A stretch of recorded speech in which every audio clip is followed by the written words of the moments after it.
जय जगन्नाथ बंधु best happy life channel को आपको स्वागत। बंधु आज आम कथा जदि आपणकर पिंधा वस्त्र चोरी हो जाऊँगी कारणवशत ताहले तार प्रभाव कौन पड़ी थाए। तार प्रभाव ना बहुत अधिका पड़ी थाए और बहुत खराब प्रभाव पड़ी थाए। प्रकृति आमको तार इशारा भी दे दी थाए। जदि आपणकर कौन जगह को आप नहीं जाऊँच बैग सहित कपड़ा वस्त्र सी चोरी हो जाऊ किंबा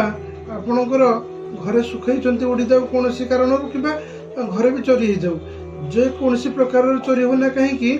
हजि जाऊ ना कहीं आपणकर पिंधा वस्त्र तो हजिगला ना चोरी हो गला ना तो तार आपण बहुत नेगेटिव प्रभाव पड़ी थाए। जदि आपण पिंधिया वस्त्र आपणकर चोरी हो जाऊँ ना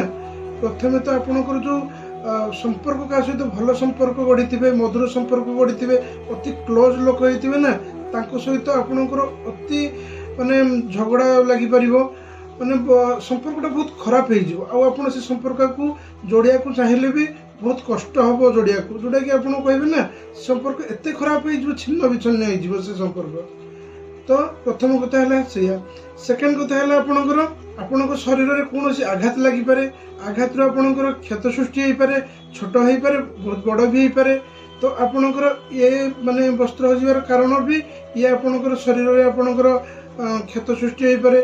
आपणकर जदि कौन रोग आपणकर जना पड़नी आपणकर देह भीतर अच्छी यही जो वस्त्र चोरी हवा भितर से आपणकर शरीर बाहर को आसता है माने से बड़ आकार में आपन को जना पड़ी थाए जहाँफल कि आपणकर रोग बढ़ी जाए आदि आपणकर कौन सिक्रेट कथा आपण मन भीतर अच्छे आपण छड़ा कहीं जानी ना तो से सिक्रेट जिनस भी आपणकर माने जोड़ा कहते आपणकर भाइराल हो जाए आपणकर साई पड़िशा सांगसाथी आपणकर से जिनसा जानी पारती सिक्रेट जिनस भी चारिआडे प्रकट हो जाए लीगल ये भी फसी पारती कोर्ट कचेरी रे भी आप फसी पारती आप लोन को ठीक ठाक सुझी थे किंतु एमती अवस्था हवा पर आपणकर लोन सुझा को भी बहुत कष्ट हो जाए। पिंधा कपड़ा को आप सब सुरक्षित रखु नचे तार हजियार हजिला ना चोरी हो गला तार प्रभाव बहुत खराब पड़ी थाए आम मान जीवन उपर। जदि आपणकर पिंधा वस्त्र किसी एमती हजि जाऊँगी कि चोरी हो जाऊँगी ना ताहले आपणक जीवन में किसी ना किसी एमती अशांत परिवेश अशुभ समय आसीपे जोटा कि आपणकर 20 दिन मास भीतर धीरे धीरे ये जना पड़े आपणकर जीवन में बहुत बड़ प्रभाव पकई थाए। ताकू आप कौन करेंगे तार माने उपचार करेंगे से आप मुक्ति हो पारे। प्रथमे आप जदि आपण सहित एमती किसी घटी कि भी लाइफ रे घटब ताहले आपण एमती कौन करेंगे ना प्रथमे माँ को आप जो देवी माँ को स्मरण कर पूजा कर आपण शाढ़ी ओढ़णी आपण देकरी मार्जना करेंगे। प्रथमे तो आप शाढ़ी ओढ़ना देकरी माता को मार्जना करेंगे। द्वितीय आपण देखिए शनिवार जदि शनिवार तार द्वितीय उपायटा आप शनिवार करेंगे। शनिवार देखिए जो महिला अति दरकार महिला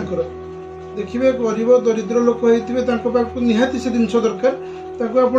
किसी शाढ़ी दिंतु किसी ना कि आप वस्त्र दिंतु जोटा कि से पिंधि पारे कर्म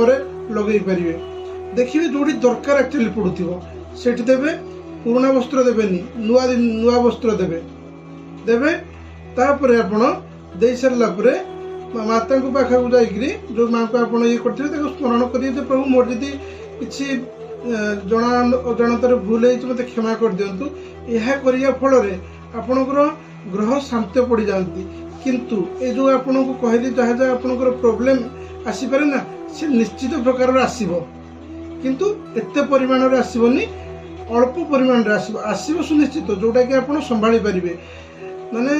पूरा संपूर्ण भाव ए प्रॉब्लम आसबनी बोली ग्यारंटी नहीं किंतु आसब हल्का परिमाण रे आसब। तो आपण किसी वस्त्र दिंतु गरीब मानू से दिन आप किसी खाद्य क्या दे पार्टी बहुत भल रु प्रथमे आपण माँ को ओढ़णी देवे तापर शाढ़ी देवे मार्जना करेंगे तापर शनिवार जो शनिवार पड़ो कौन दरकार स्त्री लोक महिला को कि झील को आप वस्त्र दान करूँ एपण धीरे धीरे मुक्ति पाइबे। तो बंधु रही जदि भिडियोटी आपको भल लगे लाइक शेयर सब्सक्राइब करूँ रही बंधु जय जगन्नाथ।